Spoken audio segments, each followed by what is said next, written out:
So you are consciousness. You're just consciousness limited to think, feel, see, and interact by a rule set that evolved as a simulation. You can't do anything that rule set didn't evolve to say could happen.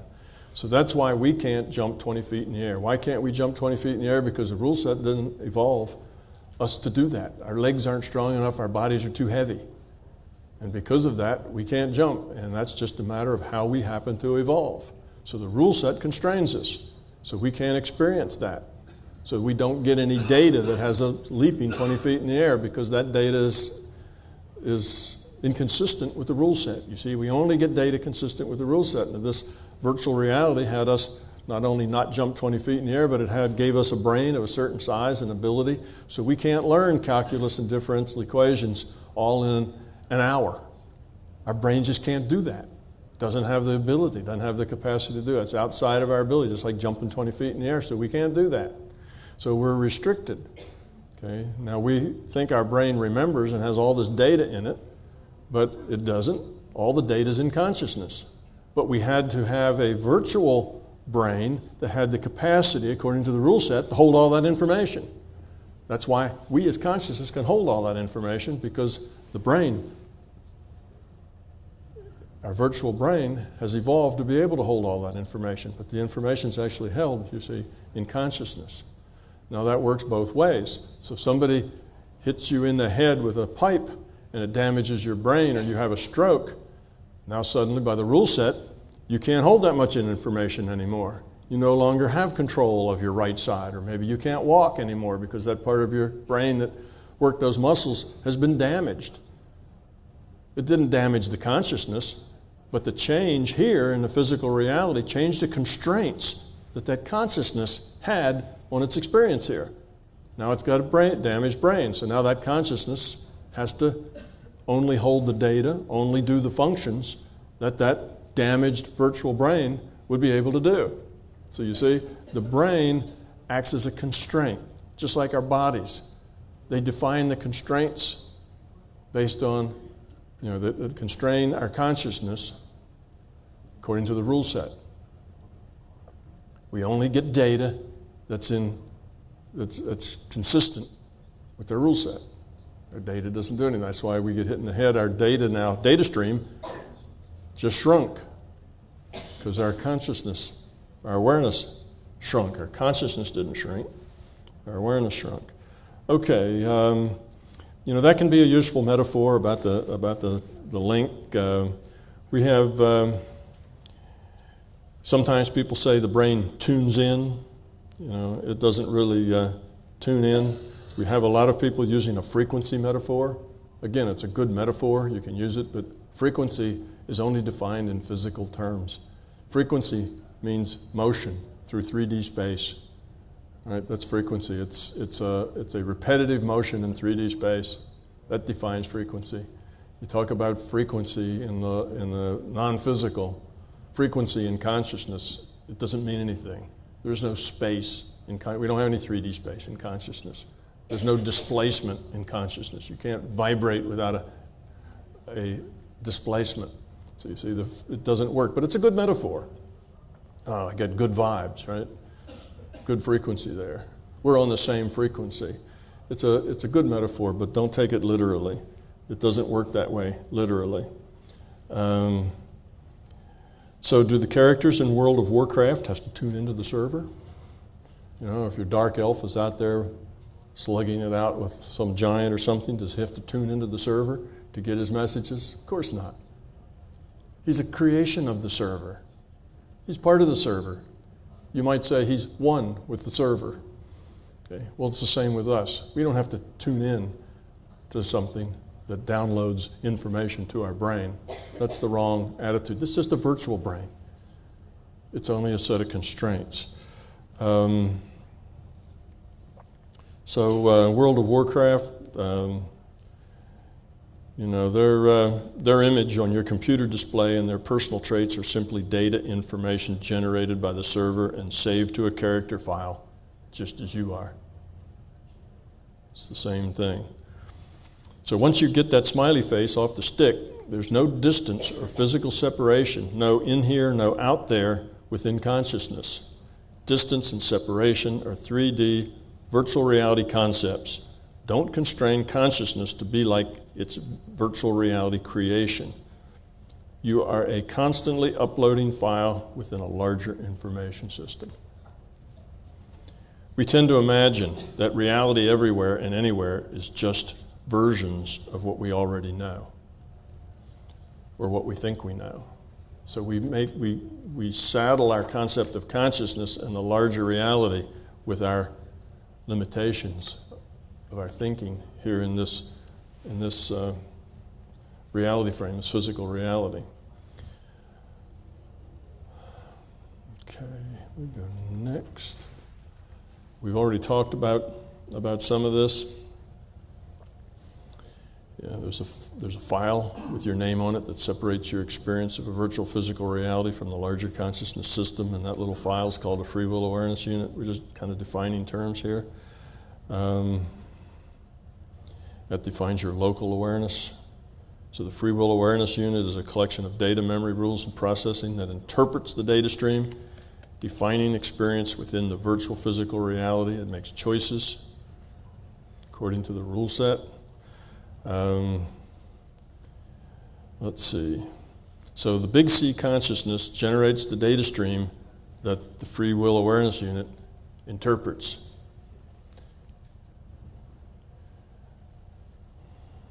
Okay, so you're a real consciousness pretending to be in a virtual body. All the real action is in consciousness. Okay, the body and brain is a set of constraints that represent the results of virtual reality evolution under the virtual reality's rule set. The free will awareness unit experience is constrained to what the rule set allows at this particular point in both the individual's and the virtual reality's evolution. Those are some summaries. All right, we already said this. The virtual brain is not a source, repository, or processor of information. It's only a constraint upon the source, storage, and processing of information.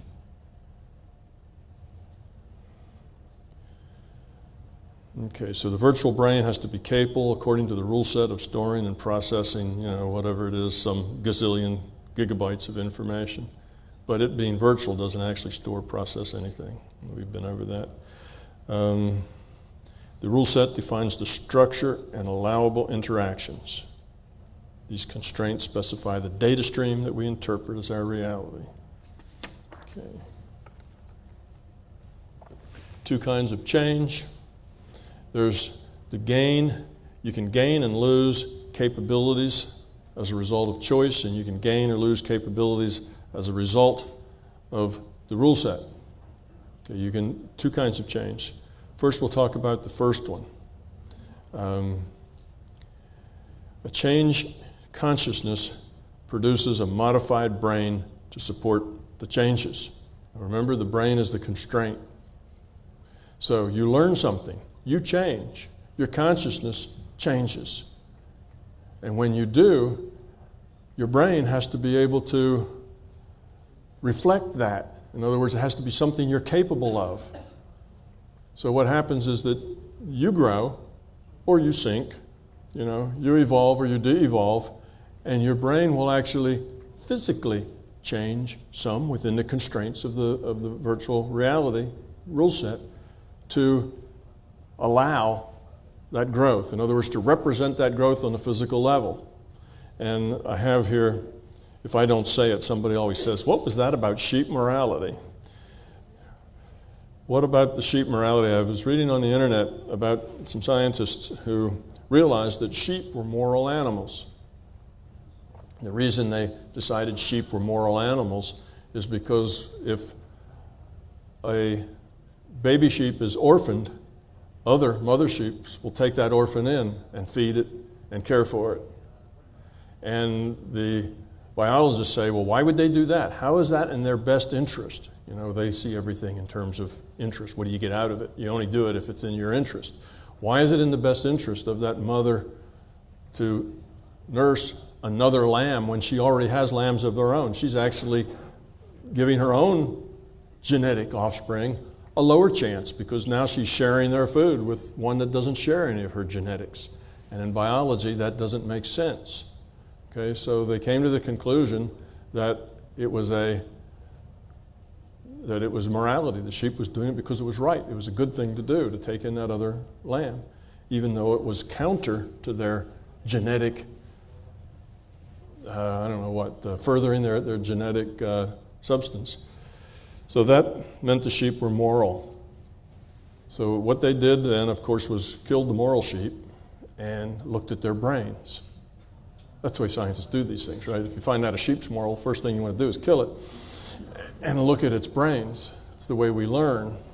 So they killed the sheep, and when they looked at their brains, they found that there was a section of their brain that had grown that is corresponding to the same kind of section in a human brain where moral activity takes place. They said, oh, well, here's this moral lump on the brain, right, where the moral activity processing is going on. And their conclusion was, because the brain developed this capacity, the sheep then became moral. So it was the brain that caused, it was a change in the brain caused the morality. Of course, that's exactly backwards.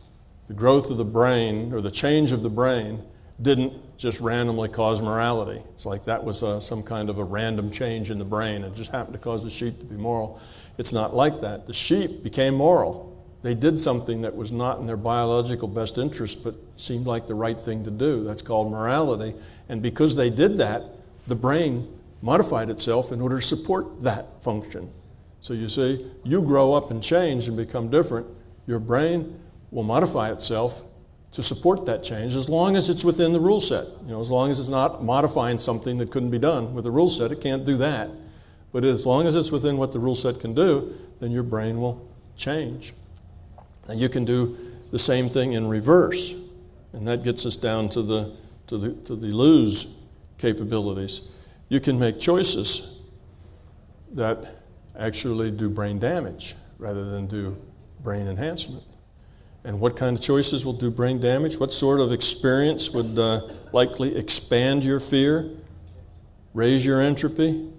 Well, such an experience might be a terrible experience. Let's say you're a child, and at 5 years old, you're walking through the park with your parents, and some mugger comes out and kills both of your parents in front of your eyes. Well, that will do brain damage. You will be different, and your brain will physically be different to deal with that fear.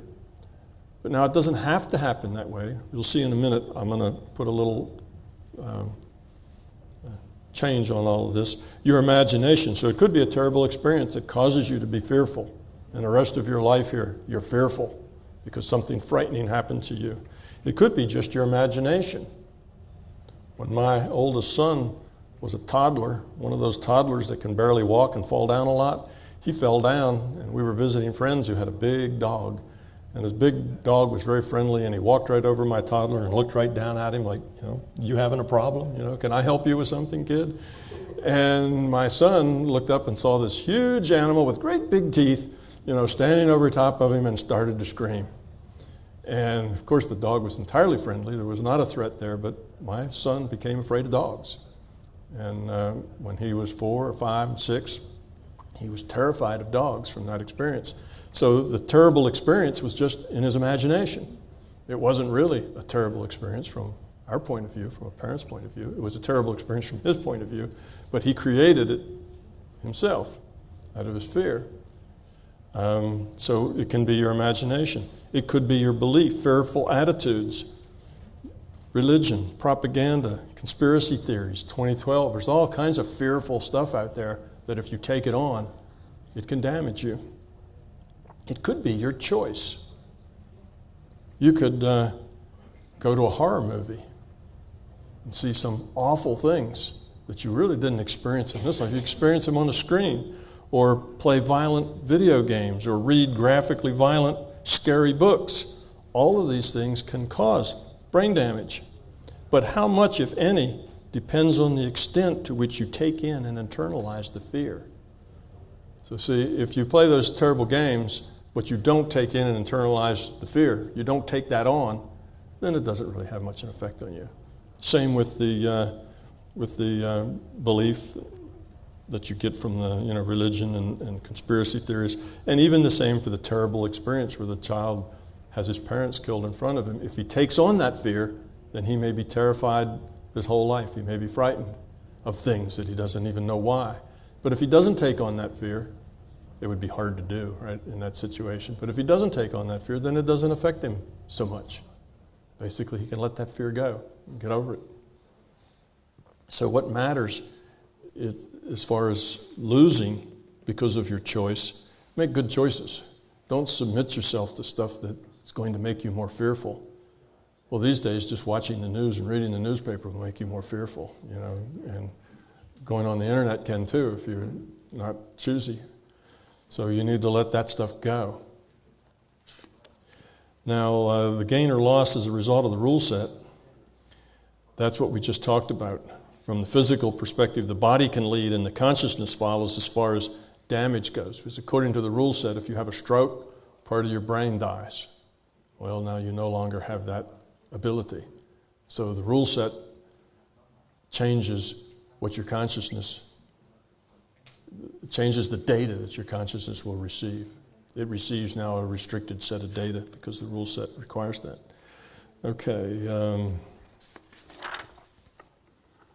let's do consciousness brain summary.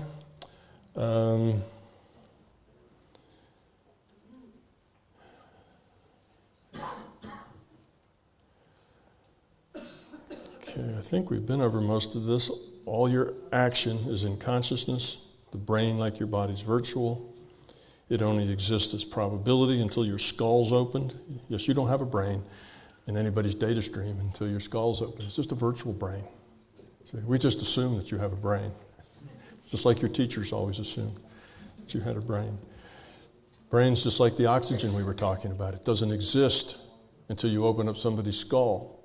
But yet we have we act as if we had a brain. Well, sometimes we act as if we had a brain, but it's the action, just like the creature in World of Warcraft drowning. Okay, it acts. It's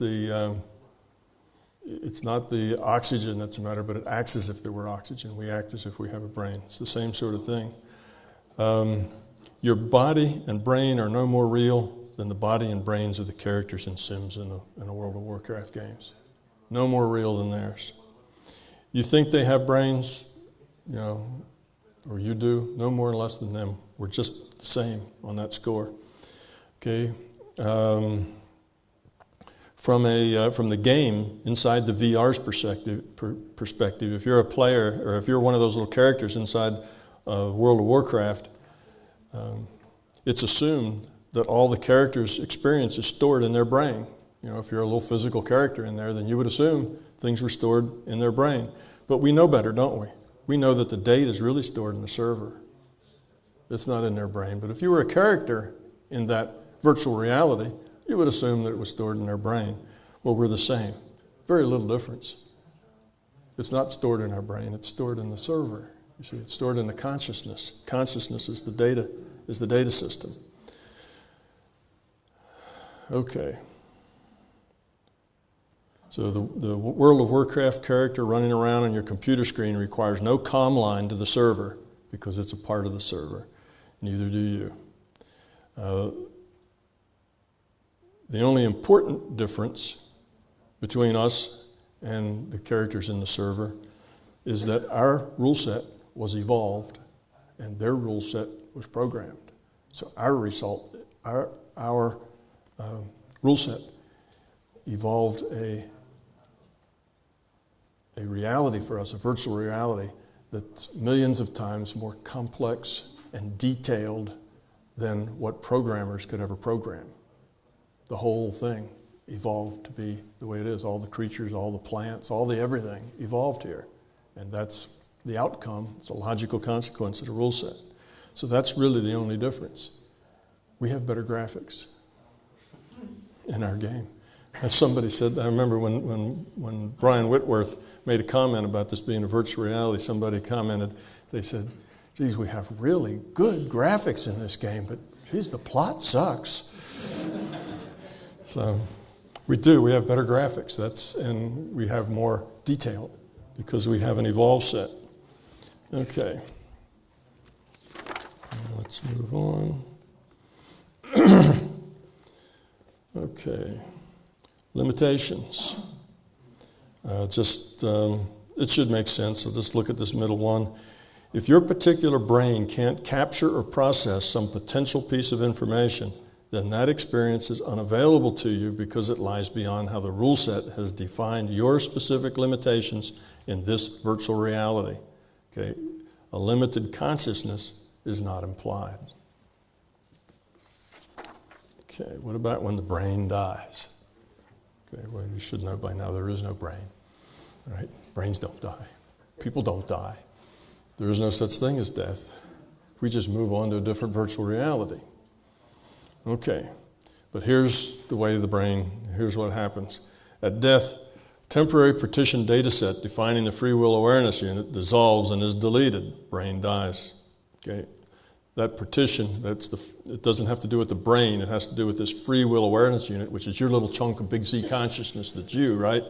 Okay, that gets uploaded, if you will, to the higher level consciousness, individuated unit of consciousness, collects that data. Actually, it's been going on all along. It's sort of like a RAID 1 system, right, where everything that you do gets uploaded to the individuated unit of consciousness. Okay, and it does that, and it remains in the larger consciousness system, gets uploaded there, remains there as a data folder.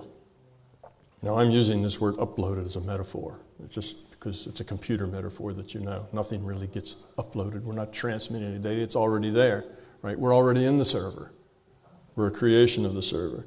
So that continues. You continue as just a data folder in the larger consciousness system until the larger consciousness system again partitions off some new portion of itself to define a new player in the physical game to be constrained by the selection of information representing a given individuated unit of consciousness. So it looks at your folder and said, looks at your resume, right? That's you. And says, is this a good resume? I'd like to play this character. You know, it's like you looking at all the characters you got in World of Warcraft. Do I want to play the Dark Elf or do I want to play my Barbarian? So it looks at your folder and says, oh, okay. This looks like that information represents a constraint because you can only work with what you've got. And by the VR rule set applied to the individual units of consciousness VR interface, okay, that's a constraint. Then this new separate free will awareness unit is given free will to interact within the VR. It must start as a newbie, learn all over again how to interpret data, yet it retains a potential that reflects the consciousness quality it gained or lost in all the previous packets. So you become consciousness and gain free will when you enter a virtual reality. You now have a sense of separateness. When you enter that virtual reality, suddenly it's me and I'm separate from everything else out there, and you are a fractal chip off the old block. You're still just a piece of consciousness, but now you're playing in a virtual reality game. Okay. There's a thing called video lag that, as it turns out, seems to be a problem with us in this virtual reality as well. You know, it's a problem in World of Warcraft. You have this video lag problem. What does that mean? That means that you are slow or last in line. Those are the two things that give you video lag. What it means is that on your computer, your character jumps or moves or does something, but it's already done, you know, time's already gone on in the server. You're behind, you're lagging. So you see that you're about to get hit, and you say, jump, jump. Your computer jumps, but by the time that message gets all the way back to the computer, it's done. They've already moved through 3 or 4 seconds of game time, and the video lag messes you up. Well, we have video lag here too. With your computer, you're both. You're slow and you're last in line.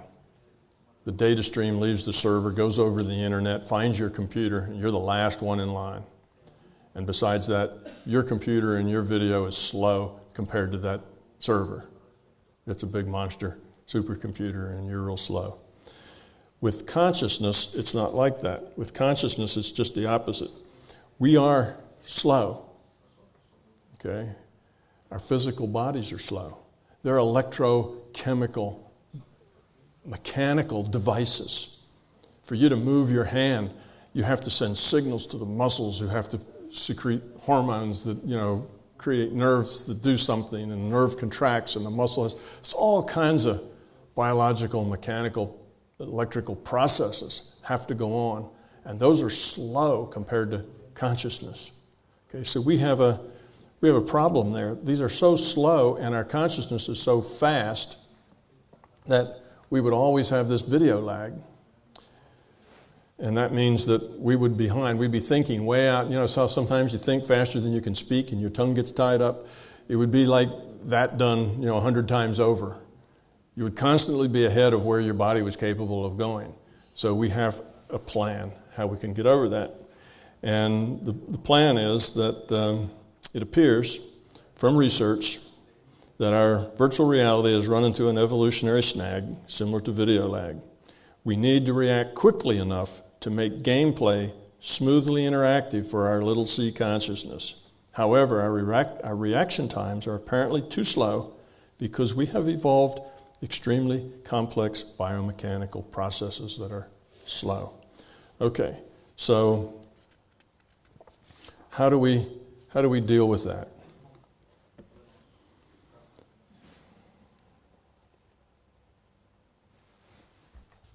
Okay. The way we deal with that is we speed the body up. How do we speed the body up? We start the body moving based on what's in the future probable reality. So the body gets going before the stimulus to move actually has occurred. We're going into the future probability and saying, okay, slow body, get going, get secreting, move those charges around.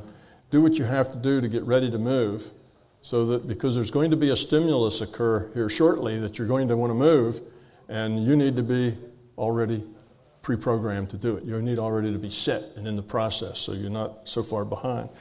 Well, the reason I say that that's what's going on is that we have measured now that video lag. We've measured the fact that people get this advanced information. It was my thought that the reason we did that was because of video lag. It would make sense. So what happens is we start moving early. Okay, when very, very occasionally the physical virtual reality rendering engines guess is wrong. So, it's only a potential future. It's only a probabilistic future. It doesn't have to come out that way. So if we start moving in the wrong direction, well, then it can back up and start us moving in the right direction. But what does that do? It makes us a little slower and clumsier than usual, but it doesn't happen that often because we're talking only about a few seconds here of time, and generally the probability is good when you're only a few seconds away. That's not that hard to guess. But here's some consequences. If you're fearful or conflicted, your choices are harder to anticipate. Your probability of what you're going to do next gets to be very ratty. The system can't guess very well, and you get clumsy. You get uncoordinated. Well, athletes condition mentally to focus completely on their task. They have to really be mentally focused so that there is no doubt about what's going to happen next. Then they get smooth and they get good at what they're doing. Fear will make you clumsy. I could put a 2x6 piece of lumber about that wide, and I could lay it from one side of this room to the other on the floor, and virtually everybody in here could walk from one end to the other without stepping off of it. It's that wide, it's easy to do. I can take that same 2x4, put it 200 feet in the air, and probably 2/3 of us would fall off before we got to the other end. Why? Fear would make us clumsy. We'd be very hesitant, we'd be afraid, we'd come and go, we can't work smoothly. Our body be getting all the wrong signals about how to do that. Now, everybody gets this future data just prior to it happening, but not necessarily. You don't get it at the intellectual level. You're not saying, oh, I'm going to move now, I need to get ready. It's not far enough in advance to operate on it and do anything with it. These effects are well covered by uncertainty. It wasn't until we had very sensitive equipment that could look at motor responses and some very clever research to measure this effect. The first time this was measured was in a... let me make one other statement. Given the video lag problem, one might expect that slow-moving biochemical and mechanical processes would be anticipated, right, given a head start.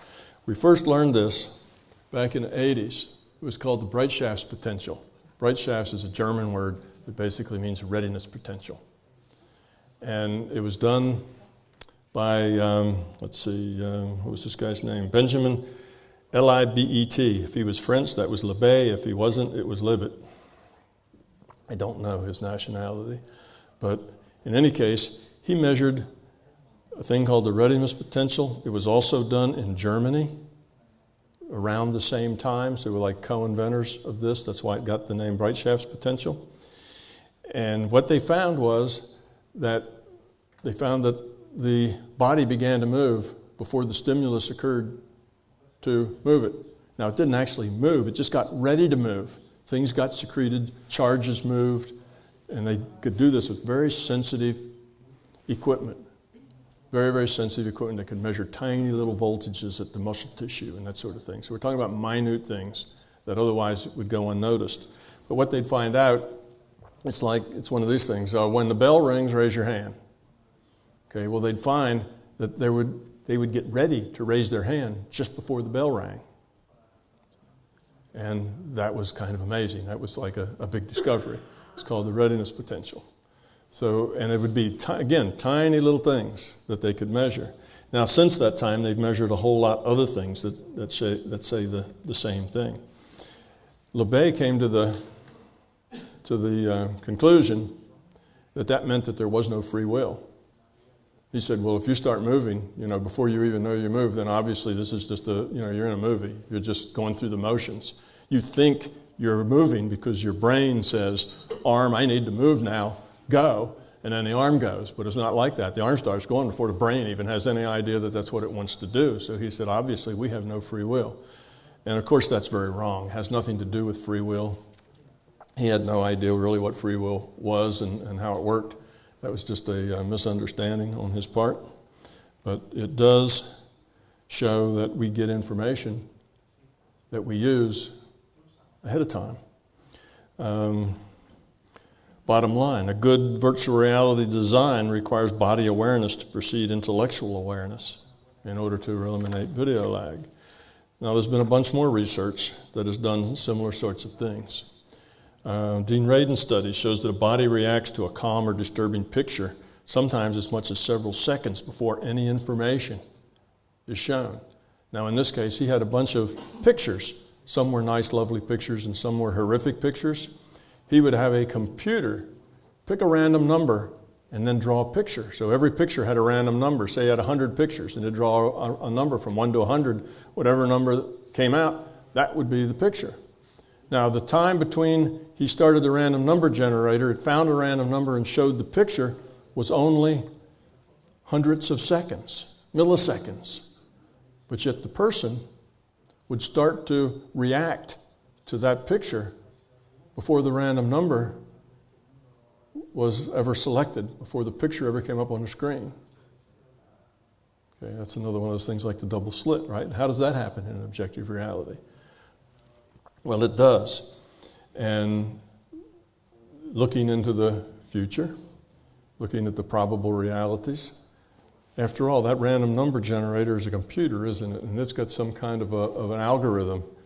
The computer knows what random number is going to come next. That's not hard to figure out. It knows what sort of picture is going to come up. And the body started to act emotionally. It's not just physical muscle movement, but your emotions are a complex sequence of biochemical reactions that are slow. So they were getting the emotions geared up before the picture ever came up. Because otherwise, they'd show the picture, a couple of seconds would go by, and then somebody would react to it. You see, that's video lag.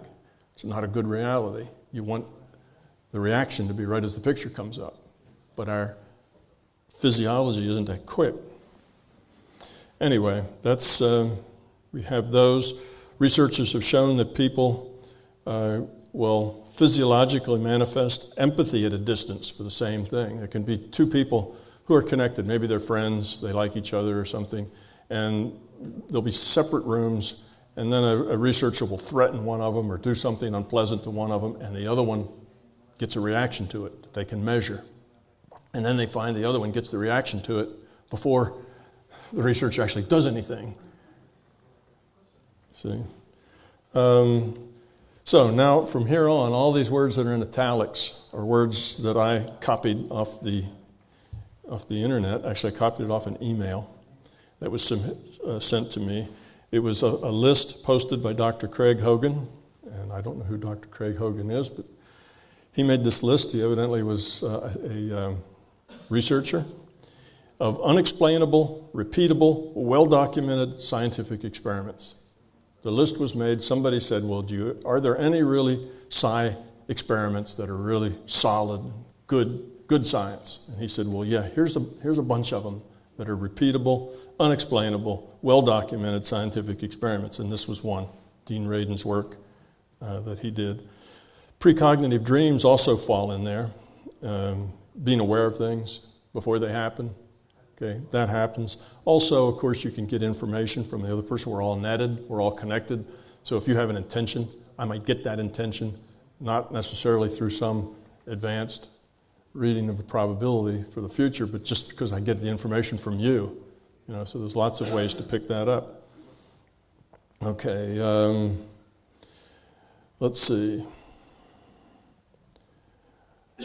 Bottom line is we're aware that the future probability database, we're aware of the future probability database and act on it routinely, but at a level that ordinarily lies beneath the intellect. Everybody gets this information and seemingly uses it to get their body moving early enough to reduce video lag, but some are more plugged in than others and thus better at bringing it up to their intellects. Those who are good at it are said to have good intuition. The very best athletes anticipate their opponent's moves before their opponent actually moves. People anticipate each other's words. Many animals and a few people sometimes know an event is about to take place before it begins to take place. Particularly, I think animals sometimes are sensitive to earthquakes. They begin to act in certain ways before the earthquake begins to happen. This is not always simply good guessing, but scientists, of course, assume that it is, because that's the only assumption that preserves their belief in objective causality. They do not realize that their precious objective reality is only an approximation within a subset of a larger, more general understanding of reality. Okay. A subset where uncertainties are small is where they are correct. When uncertainties are large, they tend to, is the areas where they're wrong.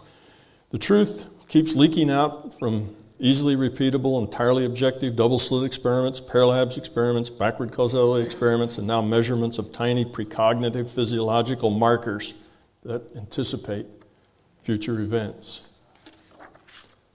All right. Here's another one that was on Horton's list, that was on, what's his name's list? Yeah, Craig Hogan's list. It says a meta-analysis of studies of people's ability to predict pictures to be shown. And it's evidently, there's a lot of them. He says 309 experiments, 113 articles over a long time, 62 different investigators, 2 million individual trials, 500 subjects. So this is pretty massive. It's not just looking at 3 people and finding out they're odd. Data showed that people are able to predict what will be shown at levels that exceed expected by chance. So they're better than just guessing. All right. Another one of these experiments that are done, good science that can't be explained. We already talked about reverse causality.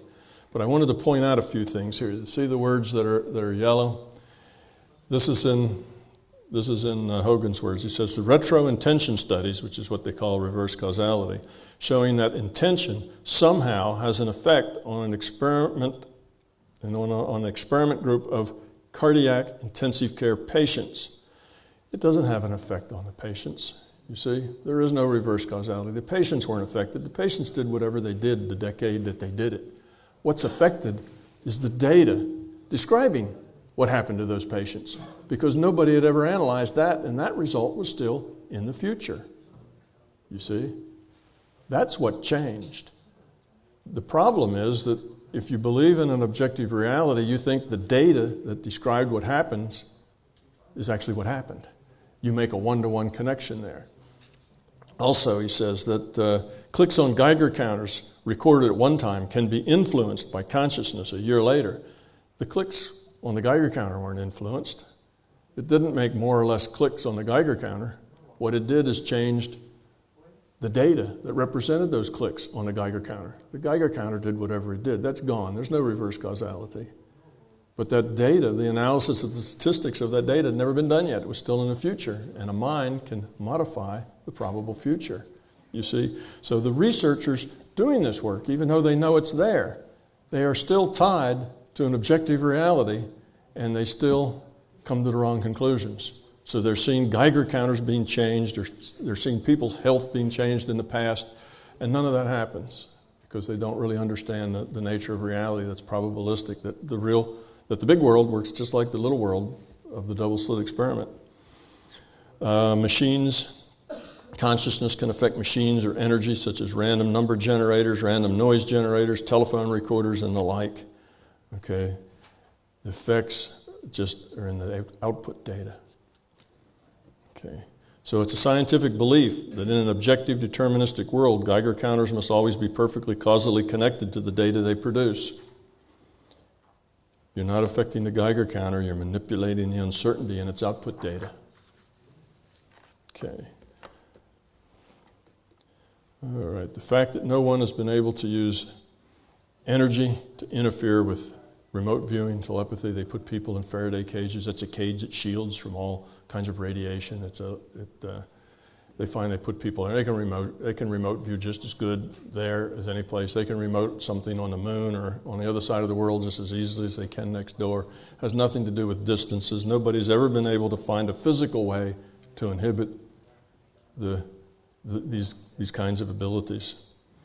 So basically, they can't affect the non-physical with physical tools. That's rather obvious. Okay, that brings us then to the end of this. We're going to go into our experiential exercises next. And I'm going to do this, and then I guess we take a break and come back and do our experiential exercises. They'll be a lot of fun. You're going to like these. So, the value of a theory. The value of a theory is that it supports the current scientific beliefs. Not. Unfortunately, that's what we tend to think. If we support the current beliefs, then, see, that was good work. If you conflict with current beliefs, that was bogus. What it makes a theory good is that it explains what's known. It has few assumptions. It explains some things that are unknown that later get verified by experiment. Okay, well, I have all kinds of lists of the things we've done in there. Basically, this has been solving what I've just been telling you solves problems in the little toe, in physics, metaphysics, philosophy, why we're here, what's our purpose, what happens after we die, what's the nature of existence, free will, morals, moral code, how does synchronicity work, how does one account for anomalous paranormal happenings, in theology. Theology is basically a study of is there something larger than ourselves, and if so, how do we relate to it? That's theology. Well, of course, this answers theology, and I have a lot of people will come to me, and I had a lot of people who describe themselves as very religious, who read these books and love them. I was kind of anticipating the opposite, that they'd read the books and hate them. But they actually like the books, and they don't see a conflict. They said, well, what you've done is you've just scientifically derived God. And I say, oh, how's that? And they'll say, well, the larger consciousness system. That's just a physicist's word for God.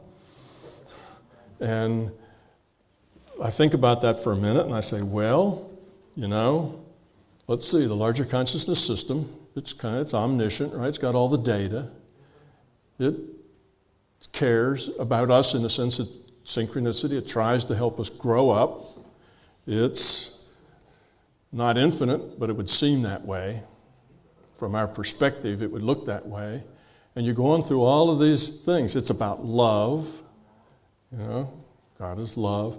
And you just start counting all these things, and then you look at, say, well, it connects with, you know, the Buddha is telling us about we're all one, you know, and that this reality is mana, right? It's hallucination, and so on. You can go right down that path, and you can say, well, yeah, you know, you've derived basically most of the world's religions. I've had any number of people tell me, said, Tom, I've been studying Gnosticism, and what you're telling me is just what the Gnostics said. Tom, I've been studying Tibetan Buddhism, and you sound just like a Tibetan Buddhist.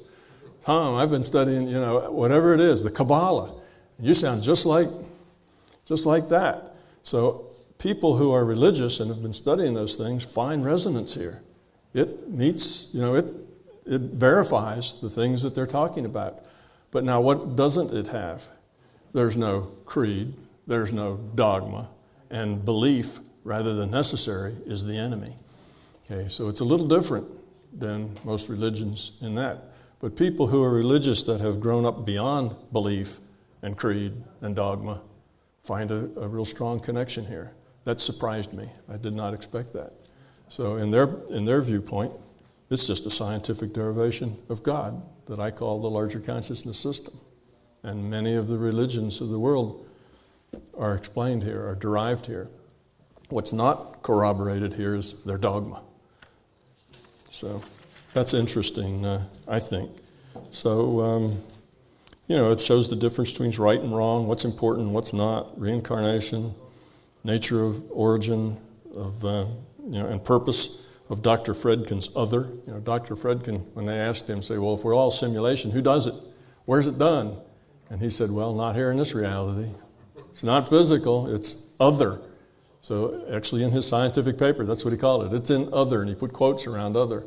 Well, this tells you, you know, Dr. Fredkin, your other is consciousness. So the larger consciousness system is the computer. Okay, so it solves all those problems. And that's the value of a theory. Does it solve the problems? Does it answer the questions? And does it have very few assumptions? And I think we do all right on that. I'm going to try to go quickly through some of the preliminaries and then get right to the experiments. Here's really what I want you to get out of this. I want you to learn to focus your intent effectively without the usual process and ritual. Now, many of you have already done healing, many of you have done meditation, and you probably have rituals that go with that process. When you meditate, you may sit in a certain chair in a certain position, you may put on incense, you may put on music, you may put on headphones and do your binaural beats. There's all kinds of things that you do, and the rituals are not necessary. Okay, they're not necessary. They don't hurt, but they're just tools. They give you something else to do. It's a tool to help you focus your intent the way it needs to be focused. The only active ingredient in any of this is your intent. Conscious intent is the active ingredient. Everything else is an inactive ingredient. Helps you out. Makes the medicine more palatable or prettier color or something that helps you focus. So we're going to do the minimal set here. We're going to let all the unnecessary trappings go. Now, you want to go back and do those trappings later? You should. You should go back. There's nothing wrong with your rituals. It's just that I want you to know that they're not necessary, and you can maybe change your tools if you want to. Actually, even the way we meditate, the way we sit becomes habit, becomes ritual. People who meditate sitting down, ask them to stand up and meditate, they can't. Ask them to lie down and meditate, they can't. People who only lie down and meditate can't meditate sitting in a chair. We get habituated to these things, and then we can't do without them. So we're going to talk a whole lot more about this tomorrow. But anyway, we're going to cut to the very minimal detail, or the minimum amount of effort here. I want you to learn parallel processing, multitasking, multiple realities. I'm going to have you be in two realities at once. You're going to be listening to my voice, and you're going to be someplace else at the same time. We're going to learn to switch states quickly. You want to go into this altered state, into the larger consciousness system, get data, and you're going to do that in a second and come back.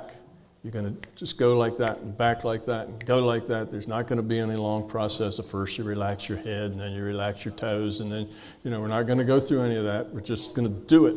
It'll be quick. You're going to have to learn how to define a unique address through relationship. Okay, so if I say I want you to diagnose, find out what's wrong with John Q. In your intent, you just can't say, I'd like to see what's wrong with John Q, because there may be 10,000 John Qs somewhere on this planet. You have to intend to look at the health energy body of the John Q that I'm talking about, that I have on my list here that we're supposed to be looking at. So you use me basically as the bridge, the way to get there. It's that particular John Q, because there's only one John Q that I have on my list here as a practice target. Okay, there's only one, and that's a unique address. Okay, some people believe that when they heal, they need a lock of hair, they need a photograph, they need some kind of a connection. You don't need any of that. All you need is a unique address. So I can say to you, I know somebody that's ill, that has such and such. Could you heal them for me? That's all you need to know. It's that person I just told you about. That's a unique address. You see, you don't need names, you don't need pictures, you don't need any of that sort of thing. Also, when you're going to need to be specific with your addressing, when I ask you to go look at a body and see what's wrong with it, if you just say, I want to see what the problem is, you're liable to look at symptoms rather than causes, because the symptoms may be a problem. You may be looking at somebody that's taking chemotherapy, and what actually I want you to find is the cancer, and you find a systemic problem all over their body because chemo gives a systemic problem all over your body, you see. So you have to be careful when you're looking at causes, not symptoms.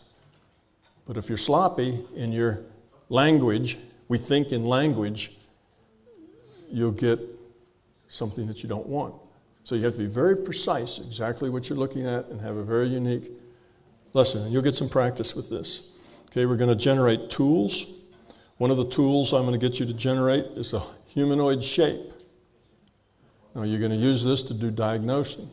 When I say a humanoid shape, I mean kind of a picture of a person.